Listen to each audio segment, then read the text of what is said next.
going along here in terms of, wow, here comes a relational trap that speaks to what we were talking about here a moment ago. Fixed beliefs. We all have fixed beliefs about ourselves and about people we love the most, our friends, but in particular, our loved ones and people who are closest to us. This is really challenging for us because fixed beliefs allow us to predict what's going to happen, and they remind us why we love the person, provides a sense of consistency and coherence to not only us and our loved one, but our relationship. Well, a fixed belief about our loved one is that they're not staying the same. So that pre-existing relationship, Donna, if it's with your spouse, if it's with your child, if it's with your parent, that's not staying the same, even though I desperately want it to. And I want that person to stay the same. So physically, they may be changing. Mentally, they may be changing. And so sometimes it's that desire versus reality that becomes challenging because it really impacts our fixed belief about someone. It's not just their own individual qualities that may be changing or their capacities, but this one is almost never talked about, and that is the relationship isn't staying the same, right? Because it can't.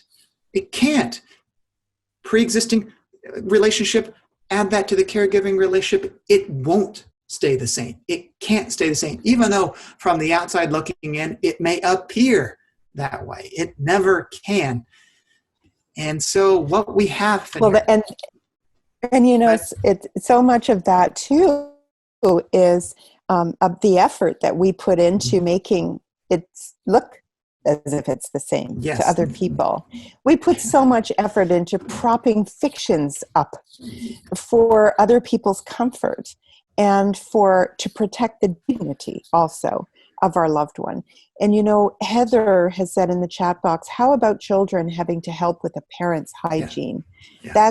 That's really something. And Nicole said, we're experiencing that now in our family. My daughter is 11 and a half years old and has started puberty. I still bathe her, help her with cleaning up after BMs, find this intimate and would not want others at this time doing these actions, given that she's nonverbal. So,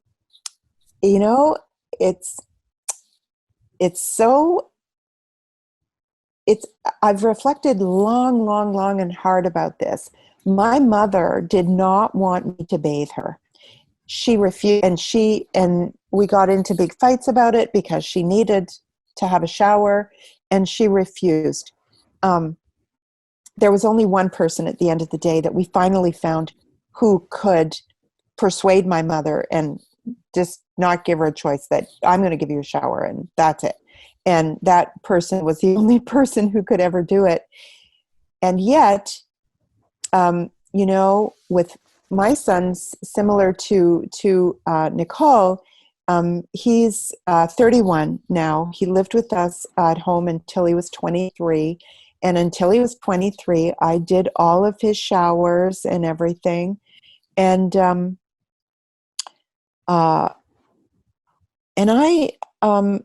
but I thought, okay, wait a second. Do I want to be 85? And he's like, I don't know, I can't do the math, 56 or something, and still be bathing him? And I thought, no. And I wrote in my first book, The Four Walls of My Freedom, that on the basis of these natural trajectories of what feels natural to us should be the basis on which we're given support, offered support in the home, because there's something not natural about this. And you should be able to put up your hand and say that. I feel that that's an issue of justice to me. I absolutely agree. And that's why I think it's so important that what we're doing here with people who have these experiences, that this is the real landscape of the care experience. It's not these fictions, as you talk about, from the outside world that somehow our pre-existing relationship titles and scripts somehow encompass, because they don't. And so the more we're able to locate them and see them, we can understand how they shape us and how they make us feel uncomfortable, or how they threaten our very sense of value in our relationship. And they're very private. They become even more private because they're taboo oftentimes when we're talking about these kinds of relationship beliefs. about when we started our relationship with a spouse, or when your first time you saw your child, or the your sibling relationship. Those become fixed, they become permanent, and it's so hard to kind of unwind them and to begin to modify them. But they are remarkably important to sustain us in thinking about how we engage in the caregiver role that inevitably impacts our other relationships. So yeah, Lorna has brought up a very important point too in the chat box, just when the person you're caring for has a different relationship script than you do. And then it becomes you're in opposition with what they want. You want different things, and you have different expectations and a different script. That's really tough. There are two people in a caring relationship. Yes, such a great point. There's a caregiver. Yeah, so. Thank you, Lorna, for that, because that is, talk about even making it more complicated. I mean, you can think about even the most pure relationship of spouse to spouse, right? Inevitably, there's always different notions of what is entailed in that role, but then you add all of this in there and it becomes superbly complicated. So maybe take a moment, and if we were going to just to think about kind of making explicit our fixed beliefs, and we call this rewriting them, just kind of playing them out a little bit. I think it's important to identify what you used to love and cherish with your loved one. Like, is it disclosure? I used to share, we used to go on long walks, or we used to travel together, or we used, whatever it might be. I think it's important to actually pinpoint it here for a moment, because we must know what we held true. What was that part of our relationship that was sacred, that became fixed, that became the joy of being with that person. Go ahead and take a moment, I think, to realize what that was pre-caregiving in that primary relationship. And if you're here joining us today as a caregiver of someone who has always had dependency needs from birth, then maybe you can think about some of your fixed beliefs about what you dreamed of before learning and seeing a disability or a dependency needs evolve. What were those dreams that you may still be holding on to? Thank you for adding that, because as one anticipates a child, for example, they also anticipate the scripts that they think they're going to be walking into. Of course, yeah. Of course. So we talked about what you cherish or cherished or cherish about the script. What do you now desperately miss experiencing with your loved one? Go ahead and take a moment to do that. And this is, Donna, remarkably private, isn't it? Because it just simply goes to the heart of what we may not have shared, even with ourselves. And that's really what, I think if we're going to reduce, what we are trying to do here is to create that vocabulary that comes from making clear what it is that moves us and challenges us and can create opportunities to better understand what's happening with us and to us in our relationships. Mm-hmm. And, Holly says intimacy. Heather says guidance. And these, Holly also says involved conversation. Yeah. All of these represent loss. These things once were part of the relationship and they are no longer, or they've changed into something different, role reversal maybe. Nicole says, my best friend's daughter is the same age as my daughter, and sometimes I mourn all of the missed milestones of girls. Not only, Donna, is this mourning that caregivers experience, it's a private type of mourning that others will not recognize, because they don't know what we don't share, because they don't have the burden of having to contrast what they cherish with what exists now.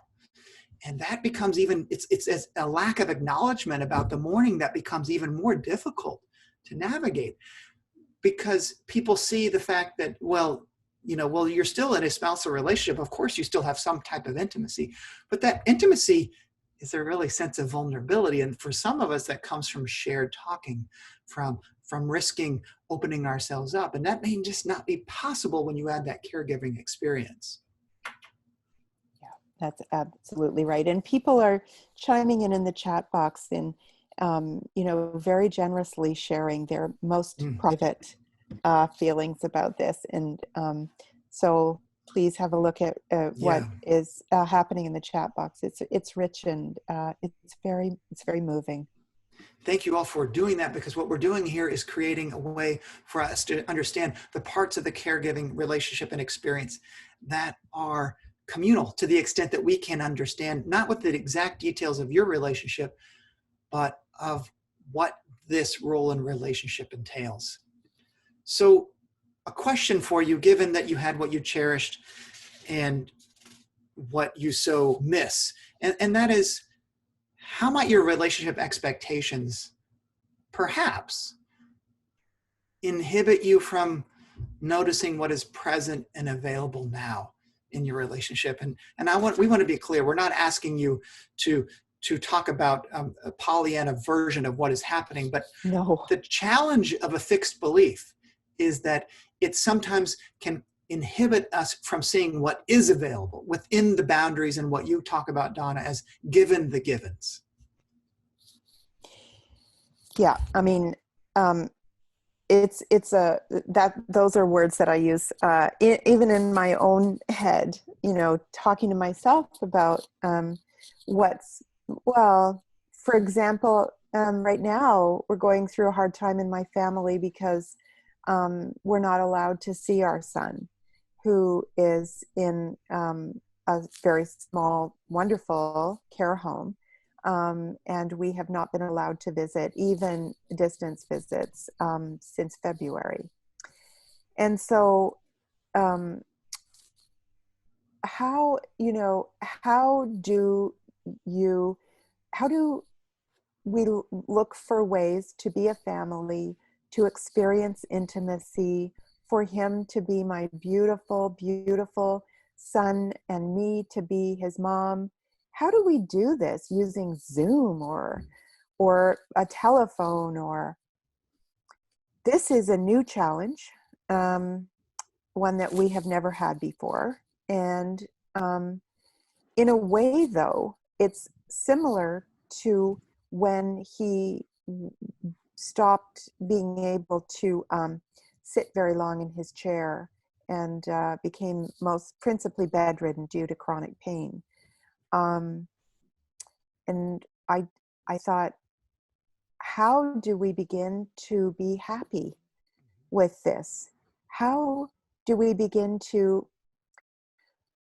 how can I look at him without only feeling and thinking about the loss of what we had, which in our case was, he was he was in the sit ski and downhill skiing and writing for the school paper to do with sports in high school and this kind of stuff.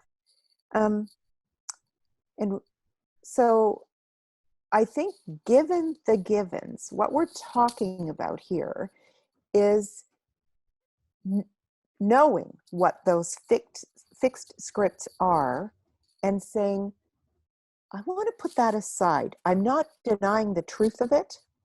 I'm putting it aside in order to look somewhere else, slightly away from that fixed belief, to discover something that is possible given the givens of your caring situation. Yes, in no way is it to make us believe that to deny it. And No. I'll just give one other example of, when I was caring for my mother, who was terminally ill, the thing I most cherished, Donna, prior to me playing the role of son and caregiver, was that my mom and I were able to share and understand each other in ways that few other people, I felt, understood me, and vice versa. And then when she was rendered incapable of talking, let alone remembering one moment from the next, I so missed. I felt like that no one in the world understood me. And if I had, I really tried to rewrite that fixed script of what and how my mother interacted, because if I couldn't at least find another way in to connection and intimacy, then I would perpetually be frustrated. So what eventually I fell into was simply trying to the best of my ability to appreciate the silence between us and the shared presence as a way of understanding and kind of a new belief about not having to use words to get to intimacy and trust and vulnerability. Yeah. That, Donna, didn't take away, though, like many of our participants may be feeling, the idea that every time I approached my mother, I first mourned. And then I had to work my way around it to the best of my ability. So it's simultaneous in some ways. Yeah.